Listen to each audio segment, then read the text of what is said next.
Bonjour à tous, je voulais qu'on revienne ensemble rapidement sur un article sur lequel je suis tombé ce matin. J'avais vu quelque chose passer là-dessus et je voulais qu'on voit ensemble sur Légifiscal, où on voit Bruno Le Maire, notre excellent ministre de l'économie, qui voulait mettre la Russie à genoux et qui a réussi qu'à mettre la France à genoux. Alors c'est un extrait de son interview au Figaro du 8 août 2024, c'est-à-dire il y a 2 jours, et il dit: lorsqu'on a des résultats aussi exceptionnels, des médailles qui sont exceptionnelles, qui sont la récompense d'années de travail, d'années d'efforts et qui sont la fierté française, il ne faut pas que ces primes soient fiscalisées, en parlant des athlètes des Jeux Olympiques.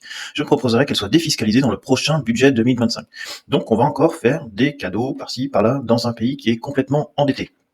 Donc certes, nos athlètes sont forts, ils ont gagné des médailles. Là, on voit que pour une médaille d'or, c'est 80 000 euros, médaille d'argent, 40 000 euros, et puis une médaille de bronze, c'est 20 000 euros. Tout ça, c'est de l'argent qui sort de vos poches, vous qui êtes imposables. Ça tourne aux alentours de 19 millions. Sachant qu'ils ont quand même des avantages fiscaux, ils peuvent déclarer sur 4 ans les revenus, enfin bref.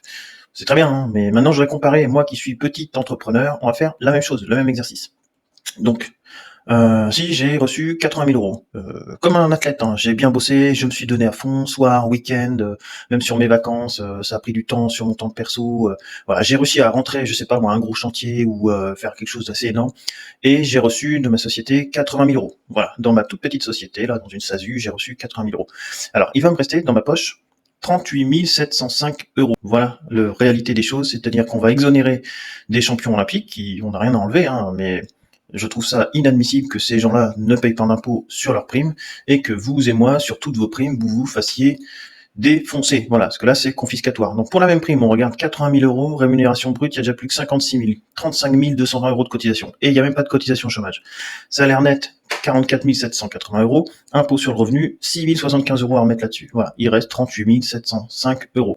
Donc maintenant, les gens qui n'arrêtent pas de chialer, là, comme David Douillet, ça va aller un petit peu. Je pense que tout le monde peut cotiser. Le vrai problème, il n'est pas la cotisation sur les médailles, il est le niveau confiscatoire de l'impôt français. Voilà, c'était mon billet d'humeur du week-end. Je vous souhaite un excellent week-end et de bien profiter du soleil.